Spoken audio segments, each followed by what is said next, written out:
el volverse un amante de la lectura, amar el conocimiento, que se traduce en filosofía, amor por el conocimiento.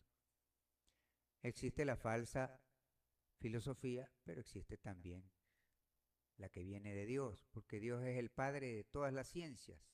Detrás del conocimiento probo, puro, docto, está Dios. Dios es el Padre de la arquitectura. Él es arquitecto constructor. Él es el médico de médicos, es el Padre de la medicina. Él está detrás de ese conocimiento que bendice a la humanidad. Él está detrás del conocimiento científico, incluso detrás del conocimiento filosófico, bien orientado. Existe la falsa mente llamada ciencia. Eso es otra cosa a lo que se refiere el escritor sagrado. Pero no por eso nos vamos nosotros a cuadricular y decir, no, pues todo lo que tenga que ver con ciencia es malo. No, no. La falsa mente llamada ciencia, el escritor es específico. No todo lo condena en ese sentido, no. Lo condena la falsa mente llamada ciencia. Entonces, son cosas que hay que tomar en cuenta y puntualizar antes de abordar temas como este, ¿no? Entonces, tengamos en claro. Primero, Judas perteneció a la tribu de Judá.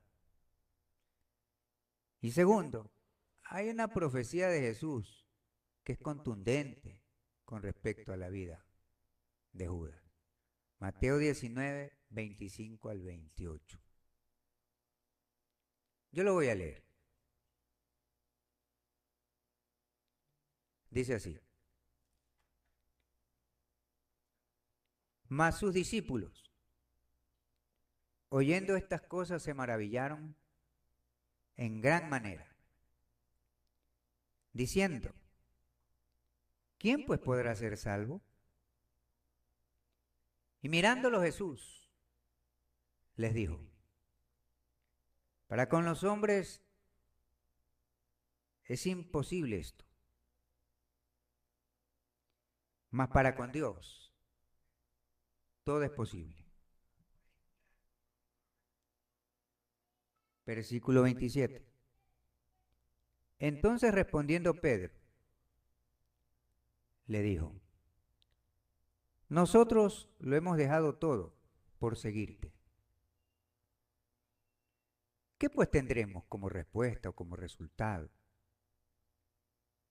Jesús les dice en el versículo 28. De cierto os digo, que vosotros que me habéis seguido, en la regeneración, cuando se sentará el Hijo del Hombre en el trono de la gracia,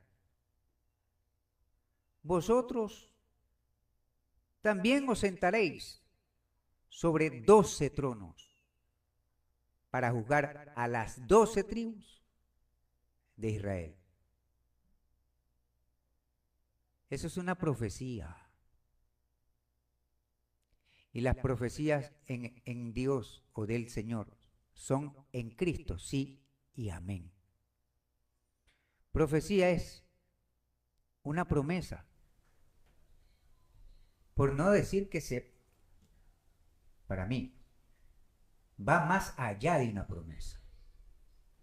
Una profecía está más allá de una promesa de Dios. Para que tengas una idea. Esa es una profecía. Vosotros que me habéis seguido, y Judas estaba ahí, también os sentaréis sobre 12 tronos para juzgar a las 12 tribus de Israel. Por ahí vamos entendiendo algo. El Señor no va a juzgar a su propia tribu. Lo hará el que pertenecía o el que pertenece a esa tribu. Judas juzgará a la tribu de Judá. Porque él era de Queriot, en tierra de Judá. Entonces, el Señor cuando profetizó esto, no que prometió, profetizó. Profetizar está más allá de prometer en la boca de Dios. Está más allá. Se cumple porque se cumple, ya está. ¿Y cuándo profetizó eso? Él sabía, pues, quién era Judas. Él sabía que Judas lo iba a entregar. Y ya está. ¿Dónde está el escándalo? Escandalícense con Jesús a ver cómo les va.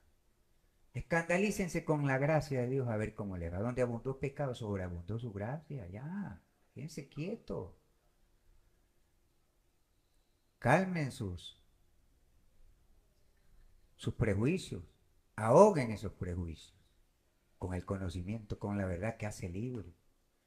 Einstein no se equivocaba cuando decía, más fácil es romper un átomo que romper un prejuicio en la mente del hombre. ¿Quieres ser libre de un prejuicio? Acepta pues irrebatiblemente la verdad, aunque te duela, aunque te cueste, aunque te pese, aunque tengas que admitir que por años has estado equivocado detrás de un púlpito hablando barbaridades. Y ya está. ¿Quieres comenzar de nuevo? Nunca es tarde. ¿Tienes 80 años? No me importa. Y a Dios mucho menos. Nunca es tarde. Reacciona. Reacciona. Vas a morirte de viejo lleno de prejuicios. Si bien serás salvo, como dice la Escritura, aunque así como pasando por fuego. Pero ya te tocará no recibir pues lo que esperas. Galardones. Galardones, mira hermano, los galardones brillan como el oro. Y no son para cualquiera. Es para los valientes, frente al error, frente a las doctrinas de hombres, frente a las doctrinas de demonios. Es para los valientes. Para los que estamos dispuestos a morir por Cristo. Yo no soy profeta en tierra propia, porque está escrito. Pero sí soy profeta acá en Medellín, porque no soy de acá. Y acá me ha tocado correr peligro de muerte, pues hermano. Yo no puedo mentir. Estamos aquí delante de la presencia del Señor. 2 veces me han sacado puñal aquí. Lo que nunca pasó en Guayaquil, Ecuador, ni en ningún otro punto del Ecuador, me vino a pasar acá, en cuestión de mesecitos. 2 veces me han sacado el puñal. Y 2 veces se han detenido, porque Dios los ha detenido, porque acá Él me ha prometido proféticamente, yo creo en el don de profecía, como Pablo también creía, al punto que él decía, procurad los mejores dones, pero sobre todo que profeticéis. Que es donde los bautistas se enredan un poco y dicen, profetizar significa predicar. No, profetizar significa fluir en el don de profecía. No tiene nada que ver con predicar. Predicar es una cosa y profetizar es otra. Que predicando puedas profetizar es otra cosa también. Entonces no se enrede. Procurad los mejores dones, pero sobre todo profeticéis. Puso por encima de todo el amor. El apóstol Pablo, que un día está hospedado en la casa de un cristiano, no recuerdo el nombre, no necesito tampoco recordarlo, porque hay quienes se ufanan de tener una mente brillante, se saben los versículos de memoria, pero cuando yo vengo y lo sorprendo, ¿qué dice Ezequiel 16? Tanto. Ahí se quedan, porque nadie tiene el cerebro para meterse los miles de versículos o los cientos de versículos en la cabeza textualmente. Nadie tiene esa capacidad, por muy genio que sea, por muy coeficiente intelectual elevado que tenga. Nada, eso es imposible, ¿ya? Pero se ufanan solitos, se echan flores a sí mismos. Ay, yo me sé, yo me sé. Te sabrás 20, te sabrás 30, pero no te sabes el resto. Eso es un ufanarse infantilmente. Y de eso, hermano, no quisiera ni hablar.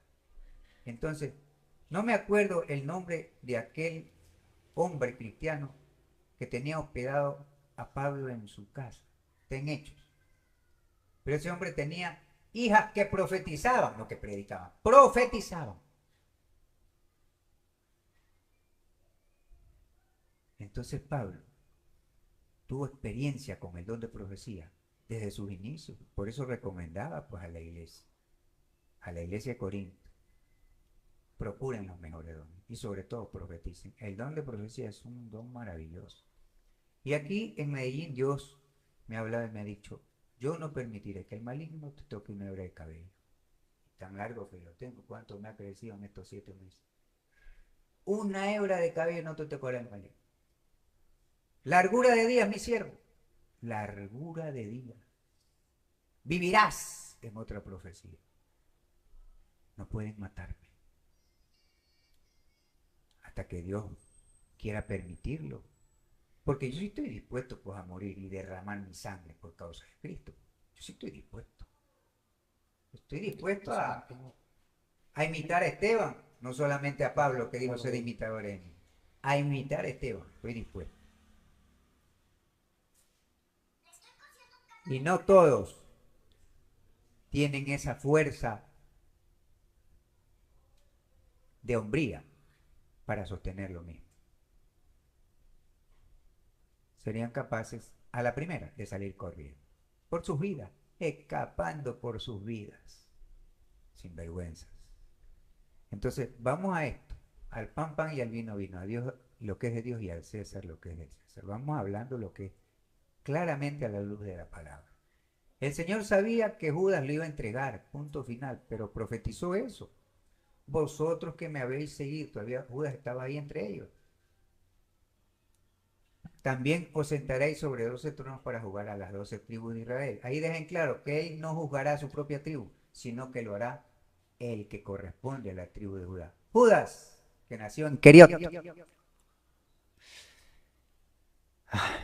Y hay otro, pues, otra maravilla de versículo.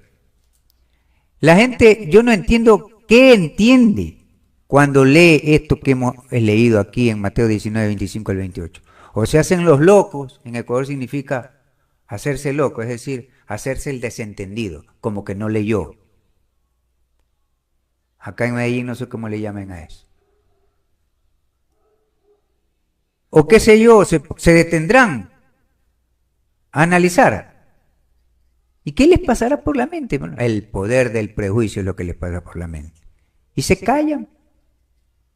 No van donde el pastor y dicen, oiga pastor, pero aquí dice esto de aquí. Aquí dice, el Señor dijo esto y esto para mí es una profecía. Y las profecías del Señor no son simples promesas, son palabra cumplida de antemano. ¿Qué te dirá el pastor? No, mijita, Judas está en el infierno. No, mijito, Judas está en el infierno. En el infierno, ese es otro tema que tengo que tocar. La palabra infierno no existe en la Biblia. No existe. No existe. Las 13 veces que existe en el Nuevo Testamento es producto de una pésima traducción. Para empezar, infierno no es término griego. Peor hebreo. Infierno viene del término latín, infernus. Y ponen en la boca de Jesús la palabra infierno. Como que si el Señor hablara en latín. El Señor hablaba arameo. Él pronunció la palabra Yehená, no pronunció infernus, pronunció Yehená. En el catolicismo lo saben. Acá, los borreguitos del protestantismo, en su seminario sesgado, todavía no descubren eso. Yo sí me he tomado el trabajo. Antes de ser pastor de la primera iglesia que pastoreé, allá en Playas, Guayaquil, cerca de Guayaquil, yo ya estudiaba la Biblia de Génesis a Apocalipsis y viceversa. Ya me la había estudiado 3 veces. Creo que la había estudiado más que el pastor. Yo ya sabía más que el pastor, y lo digo humildemente. Pero nunca quise abordarlo con preguntas, porque tenía un carácter el cholo. Cholo significa... allá en Guayaquil, propio o nativo de un balneario, cholo. Tenía esa apariencia, ese aspecto. Parece que era natural de un balneario, donde comen mucho marisco. Y bueno, pues, y teniendo tanto elemento propio del marisco, para brillar mentalmente, sin embargo son tan opacos. Yo ya sabía muchas cosas. De una organización, de esa organización me excluyeron, me cerraron el camino, que yo tuve que votarme solo, aunque salí con documentos, con certificado, por cuestiones doctrinales. de un seminario o de un instituto, ya no quisieron recibirme como profesor, por cuestiones doctrinales, por apegarse ellos al falso dogmatismo, a sus propios prejuicios religiosos. Yo me sacudí del polvo hace tiempo, desde mis primeros días de cristiano. Primero porque amaba la lectura desde antes de ser cristiano, ya tenía 80 libros en la cabeza. Tenía la costumbre de leer. Me hice cristiano evangélico y cómo me devoraba la Biblia, pues comencé a adquirir Biblias de distintas versiones, diccionario bíblico, diccionario teológico, concordancia bíblica completa, concordancia temática. Yo tenía todos los elementos para escudriñar la Biblia. Yo era una persona intelectual, humildemente lo digo. Entonces, ¿cómo vamos a discutir ante argumentos contundentes como estos? Cristo sabía que Judas lo iba a entregar y profetizó lo que acabamos de leer en Mateo 19, 25 al 28. Pero hay otra perla, Miguel. Sí. Apocalipsis 21. Yo digo, los pastores y los cristianos de banca, que ya debieran levantarse de esas postraciones de plástico, ponerse a estudiar y a orar, y si quieren ayunar, ayunen, y si quieren vigilar, vigilen, pero sobre todo escudriñen y oren. Y salir a servir al Señor en las calles, no repartiendo tratados, predicando lo que Dios les enseñe, lo que el Espíritu Santo les revele, les dé a comprender, predicando abiertamente, aunque te voten de la iglesia. Aunque te voten de la iglesia. A mí me votaron de una organización pues, por cuestiones doctrinales, ya era pastor ordenado. Me cerraron las puertas. Y fue cuando Dios me llevó a Asambleas de Dios, una organización mundialmente conocida, de una organización independiente por ahí, que no era nada, y que no es nada, que no es conocida internacionalmente. Me sacó Dios a una organización, como las Asambleas de Dios, originaria de los Estados Unidos, no la originaria de Brasil, originaria de los Estados Unidos. Me sacó a una organización conocida mundialmente. Mientras en un lado me cerraban la puerta, Dios me abría otra. Yo soy quien abre puertas y nadie cierra. Y soy quien cierra y nadie abre. Pero a veces el hombre se toma atribuciones. ¿Por qué no decidieron hacer una reunión conmigo y hablar, pues? Exponer, pues, los criterios. Debatir, pues. Y llegar a un consenso. ¿No? Hicieron la más fácil. Dejarse doblegar por sus prejuicios, por el falso dogmatismo y perseguirme. Pues yo lo que hice fue salir sin despedirme. ¿Para qué me voy a despedir? Sin despedirme, si me habían tratado mal, sin despedirme. Según ellos, echado como un perro. Ajá, fui a parar a Asambleas de Dios. Echado como un perro. Apocalipsis 21. Habla sobre la santa ciudad. Y yo no sé si podríamos hacer este estudio en 2 o 3 partes. Usted es el que como sea. decide, claro.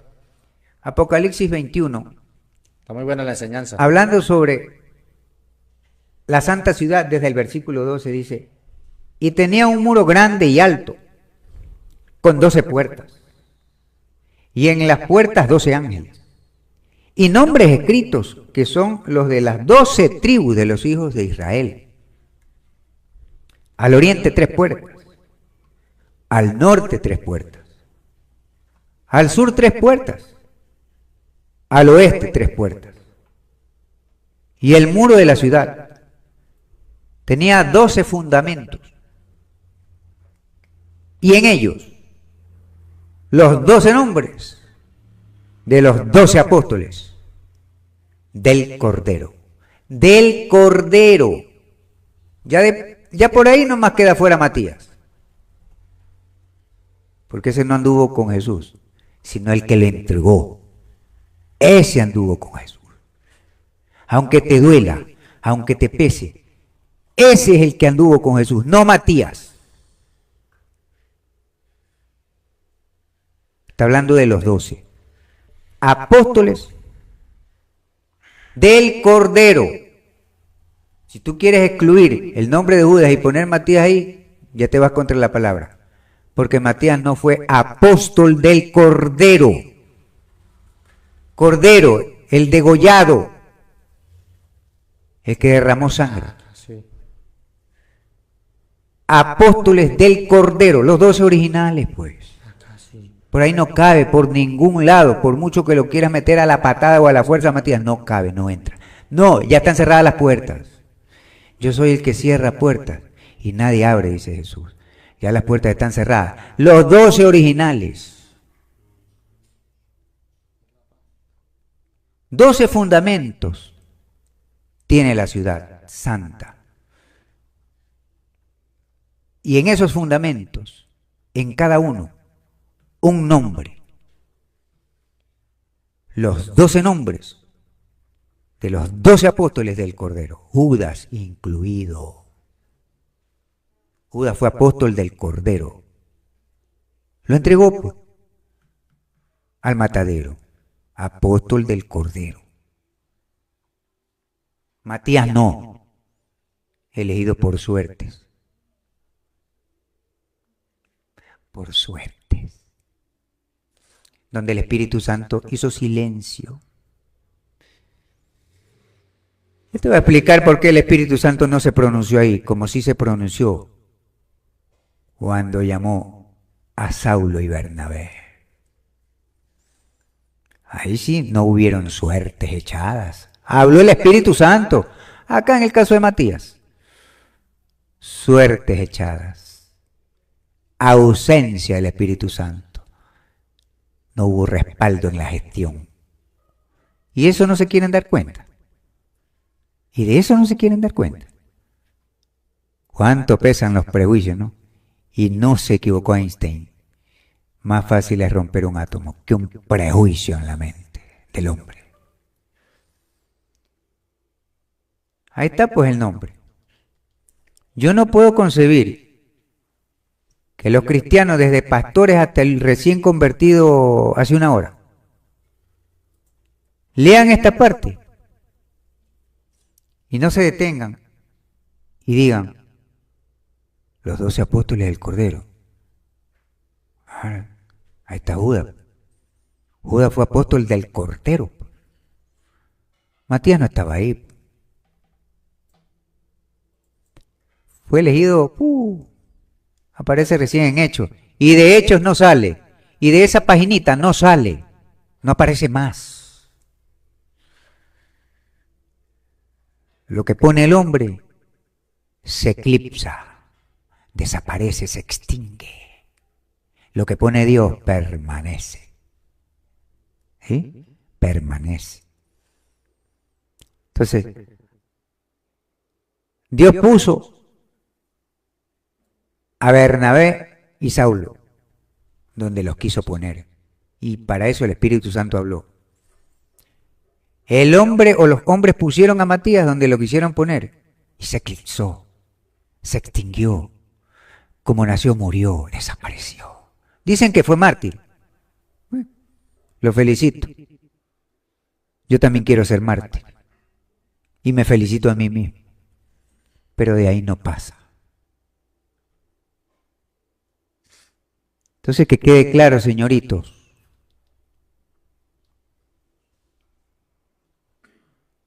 Entre esos 12 nombres, aunque te duele y te pese, Judas. Y no puedo pues concebir que Judas esté condenado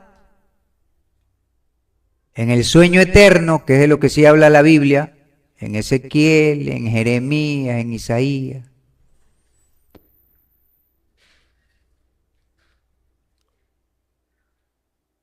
Que Judas esté condenado y su nombre a perpetuidad, como que si a Dios más le importara el nombre que el alma. No, nombre y alma a perpetuidad. A Dios le importa y le interesa más el alma que el nombre. Pero ahí Él te deja una puntita para que entiendas algo que no quieres entender. El nombre de Judas en uno de los fundamentos de la santa ciudad. Porque fue salvo, pues. Vamos a hacer que esté en condenación y su nombre a perpetuidad en gloria. Que eso solamente cabe como idea y noción en la mente de los débiles y de los torpes. Nada más. Pero hay muchos puntos que tocar y a mí no me da pereza. Muchos puntos.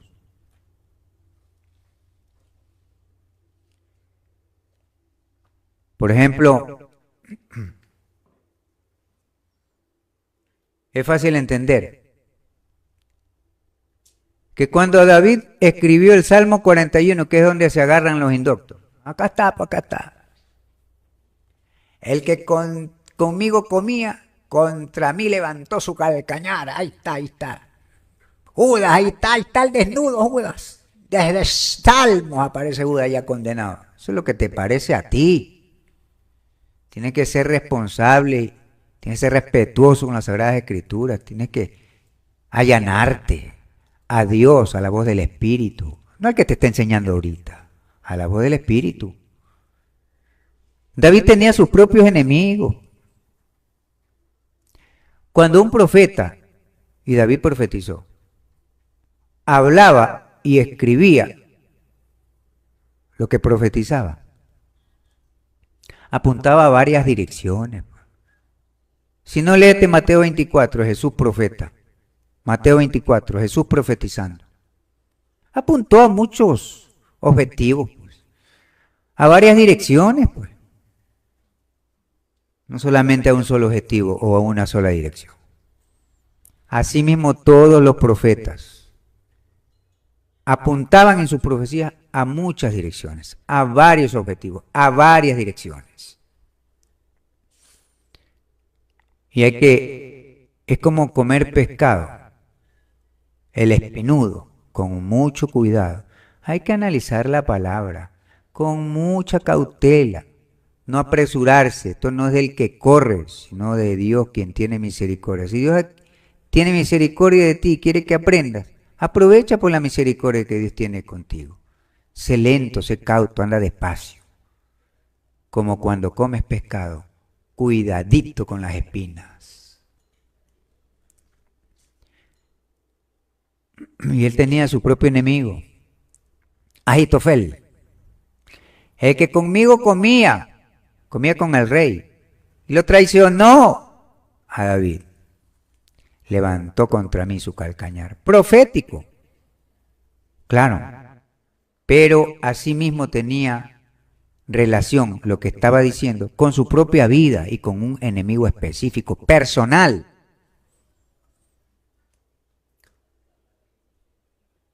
Cuando el mismo escritor sagrado dice, tome otro su oficio. Ve, ahí está, tome otro su oficio, ahí está.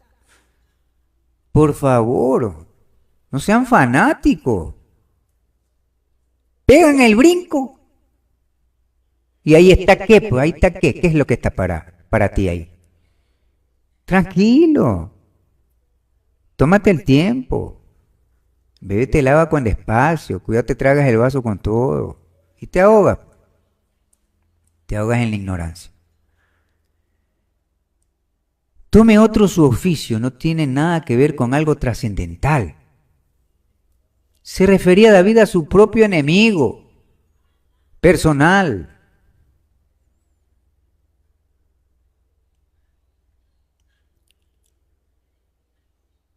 Y se refería a algo secular. Tome otro su oficio, tome otro su mujer. A su propio enemigo, se refería a su enemigo personal. Y tome otro su trabajo, algo que no tiene trascendencia, algo netamente secular. Y de ahí se agarraron los apóstoles. ¿Quién dice que los apóstoles no se equivocaron en algo? Claro que se pudieron equivocar. Se los he demostrado. Cuando eligen por suerte al no encontrar la respuesta de Dios directo o la respuesta del Espíritu Santo directo, cometieron el gravísimo error, porque fue un error grave, al punto que ahí están las consecuencias. Eligieron pues a Matías, por suertes. Entonces, malinterpretando el versículo de ese escrito propio del antiguo pacto, malinterpretando ellos, tome otro su oficio, aquí está, vamos a poner al sucesor de Judas. ¿Quién dice que los apóstoles no se equivocaron? Se equivocaron, ahí está la prueba, en hecho yo te lo estoy demostrando. Eligieron a Matías por suerte, eso es un error craso. Craso.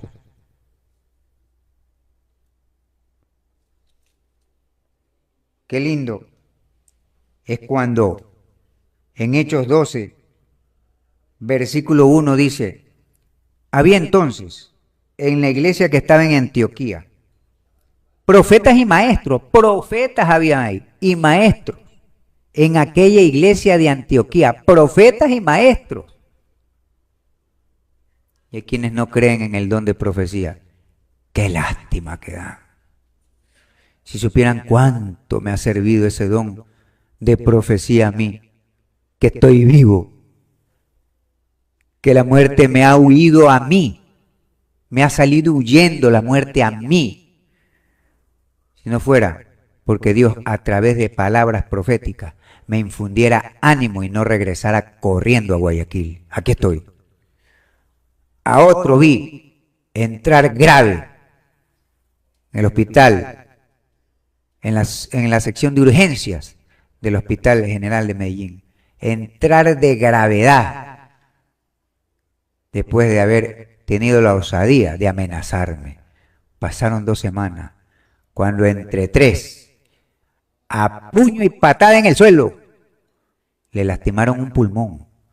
Estuvo hospitalizado como 20 días. Ahí fue cuando yo entendí que a través del don de profecía, uno, que Dios te anticipa las cosas, los acontecimientos, y después cuando tú ves que se cumplen los acontecimientos que tienen que ver con lo que Él te ha dicho, te sorprende, te impacta, porque tú dices, pues no, ay Dios mío, es como haberte visto cara a cara, Señor, es como ver cara a cara a Dios. ¿Y quién no se va a sorprender? Se sorprende cualquiera, el más consagrado se sorprende. No digamos yo que soy el más sencillito. Porque yo no me ufano de santidad. Yo no soy santurrón. Y no digo esto pretendiendo herir susceptibilidades. Yo no soy santurrón. Yo soy transparente, con virtudes y defectos, tal cual soy, tal como Dios me constituyó. Dios no bloquea tu personalidad. Pedro siempre fue Pedro. Pablo siempre fue Pablo. ¿Dejó de matar? Sí, Pablo dejó de matar, pero siempre fue Pablo. Y Pedro también. Se santificaron en el Señor, lógico, claro, yo también. Pero otra cosa es ser santurrón. Turrón. Entonces dice el versículo 2, que dice que en la iglesia de Antioquía había profetas y maestros. El versículo 2 dice, ministrando pues estos al Señor y ayunando, dijo el Espíritu Santo, apartadme a Bernabé y a Saulo para la obra a la cual los he llamado. Eso no pasó con Matías. ¿Y saben entonces qué recurso les quedó a los apóstoles que se equivocaron? Porque hay que aceptar que se equivocaron. Que no que porque son apóstoles no se van a equivocar. De ser humanos, nunca dejaremos de ser mientras estemos en este cuerpo. Pablo lo dijo clarito, Romanos 7, miserable de mí, ¿quién me librará de este cuerpo de muerte? Lo que no quiero hacer para ofender a Dios, hago. Lo que quiero hacer para agradarle, No lo hago. Veo en mi cuerpo otra ley que me lleva y me arrastra cautivo a la ley del pecado. Y en otra parte, en ese mismo capítulo dice, el pecado mora en mí, el mal mora en mí. De ser humanos, nunca dejaremos de ser mientras estemos en este cuerpo. Siempre fallaremos. Estamos llamados a no pecar gravemente contra Dios, eso sí. Pero que siempre le vamos a fallar, le vamos a fallar. Nos duela en lo más profundo, le vamos a fallar. Al punto de decir como Pablo, miserable, miserable, sentirse miserable. ¿Quién? Y decir, ¿quién me librará de este cuerpo de muerte? Ya no quiero estar en este cuerpo, ya quiero partir, ya quiero, Señor, estar al encuentro contigo. Al punto de llegar a sentir eso, in extremis. Pero de ser humanos, nunca dejaremos de ser, mientras estemos en este cuerpo. Entonces se equivocaron, se apresuraron, malinterpretaron lo que leyeron. Dice y está escrito, tome otro su oficio. La palabra de Dios es espíritu, uno. Cristo mismo es la palabra de Dios, dos. Cristo es la palabra encarnada, hecha carne, tres. La palabra le inspiró el Espíritu Santo, cuatro. Y toda la palabra en sí es el Evangelio de Dios. El Evangelio no solamente los 4 libritos que están ahí, Mateo, Marcos, Lucas, Juan, no.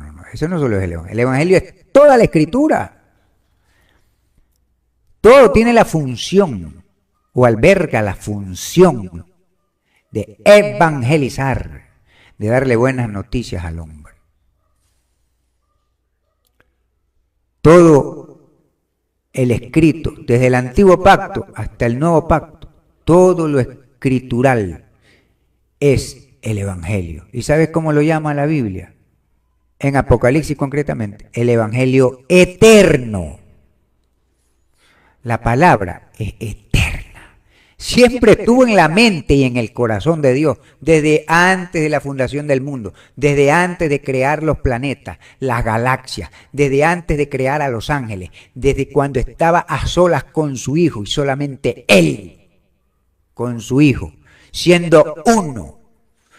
Oye Israel, Jehová tu Dios, uno es, Padre, Hijo, Espíritu Santo. No digo Padre, Hijo y Espíritu Santo, no, digo Padre, Hijo, Espíritu Santo, uno solo, como tú eres cuerpo, alma, espíritu, uno solo, no 3 personas, eres una persona, cuerpo, alma, espíritu, y ahí estás tú. Asimismo, Dios es uno, Padre, Hijo, Espíritu Santo, uno. Tú fuiste hecho conforme a su imagen y semejanza, eres uno, como Dios es uno. Antes de crearlo todo, antes de crear ángeles, cuando estaban a solas, Padre e Hijo, ya la palabra estaba en el corazón de Dios. Por eso se la menciona como el Evangelio eterno. Siempre estuvo en el alma de Dios su palabra. Siempre. Por eso se le llama Evangelio eterno. La palabra es espíritu, por eso se le llama espíritu. Por eso se dice que la inspiró el Espíritu Santo. Siempre estuvo en el Espíritu Santo la palabra. Por eso se dice que Cristo, el Hijo, es la palabra misma de Dios. Por eso se dice que Cristo es la palabra de Dios hecha carne. El Evangelio eterno. ¿Y sabes qué dice una parte del Evangelio eterno? Que el llamamiento y los dones son irrevocables, pues. Y vienen estos, comienzan a saltar como el Chavo del Ocho cuando se emociona. Aquí está la palabra, aquí está la palabra. Tome otro su oficio y hacen la oración a Dios todavía. Mira, Señor, conforme lo dice que tome otros oficios, aquí tenemos, vamos a orar para que tú pongas al sucesor de Judas, al sucesor. Si el llamamiento y los dones son irrevocables, en el Evangelio eterno ya estaba escrito que el llamamiento y los dones son irrevocables. Deja de saltar como el Chavo del 8. Ahí el escritor sagrado se refería a su propio enemigo y se estaba refiriendo a tome su oficio, tome su trabajo. Algo secular, nada trascendental, nada con lo espiritual. Pero vinieron estos acá, cayeron en fanatismo y saltaron como el Chavo del 8 cuando se emociona y dijeron, ¡zas! Aquí está, tome otro su oficio. No, el Evangelio eterno dice, el llamamiento y los dones son irrevocables. ¿Sabes qué? El apostolado de Judas fue irrevocable siempre, pues. Por eso que el Espíritu Santo no dijo, yo he escogido a Matías para que sustituya o tome el oficio de Judas. No habló. Porque si hubiera entrado en contradicción, pues Dios no se contradice. Si su Evangelio eterno, en una de sus partes dice, el llamamiento y los dones son irrevocables. Irrevocable el apostolado de Judas. Y no hay excepción. No hay excepción alguna. Dios no se muda. En Él no hay mudanza ni sombra de variación. Él es el mismo, ayer, hoy y por siempre. Eternamente el mismo. No se contradice jamás. Entonces, irrevocable pues el llamamiento. El Evangelio eterno en la mente eterna de Dios. Entonces tengamos en claras todas estas puntualizaciones, que no estamos perdiendo el tiempo si las tenemos en claro. Yo creo que ha sido muy interesante lo de hoy. Hemos visto que Cristo profetizó que Judas juzgaría a su propia tribu. Porque queda claro algo, el Señor no va a juzgar a la tribu de Judá, lo va a hacer Judas, no Matías, que como yo no me he interesado en el caso de Matías, me dijeron por ahí que era de la misma tribu. Claro, pues, los que brincaron como el Chavo del 8, cuando se emociona el Chavo del 8, tuvieron el cuidado de que fuera de la misma tribu de Judas, ¿no? Matías, de la tribu de Judá. Perdieron el tiempo, lo eligieron por suerte. El Espíritu hizo silencio cuando en el caso de Saulo y Bernabé habló. ¿Qué te parece? Son perlitas. Y el nombre de Judas aparece en Apocalipsis 21. Es una bienaventuranza apostólica solamente para los 12. Para los 12 apóstoles del Cordero. Matías no fue apóstol del Cordero. Y el Señor había ascendido hace rato, cuando le eligieron por suerte. Entonces, soy irrebatible, hermano. Soy irrefutable, no puedes refutar por ningún lado. Yo no dejo cabo suelto. Judas, salvo por su gracia, por la gracia de Dios. Salvo por la gracia del Señor. De su plenitud tomamos todos, sin que se quede Judas fuera, y gracia sobre gracia, como está escrito. De su plenitud tomamos todos, y gracia sobre gracia. Y es más, donde abundó el pecado, sobreabundó su gracia. No, que Judas se suicidó, pero usa la cabeza, hijito, usa la cabeza. Déjate de usar solo la lengua, usa la cabeza. ¿Qué pecado Dios no perdona? ¿Cuál es el pecado que Dios no quiere perdonar? El Señor lo dijo. Todo pecado que el hombre cometa le será perdonado. Eso hasta me suena profético. Le será perdonado. Pero no quiero ir más allá para no herir susceptibilidades. Es que todavía no tengo el fundamento, si no me va a interesar un pepino herir susceptibilidades. Pero me suena profético. Todo pecado le será perdonado al hombre.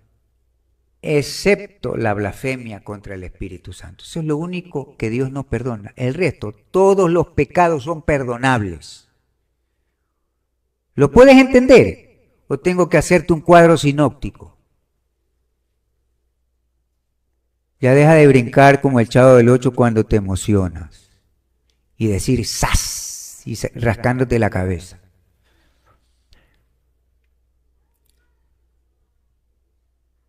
Dios es grande. Donde abundó pecado, su gracia sobreabundó. Ahora, no es que lo que yo estoy diciendo está dando pues aliento a las personas a que si estás deprimido, pues ya está bien, quítete la vida, haz una breve oración antes de quitarte la vida. Ya no. Si lo haces, ese es tu problema. Y tú que te alborotas por eso, no te metas en eso, que este asunto es entre los que están pasando por esa situación y yo. Si tú lo haces, ese es tu problema, no es mi consejo, es tu problema con Dios. Resuélvelo. Lo que sí estoy seguro es que el único pecado que Dios no perdona es la blasfemia contra el Espíritu Santo. El resto, todo pecado es perdonable. Ya está. ¿Quieres quitarte la vida? Te diría que luches por lo menos un año más.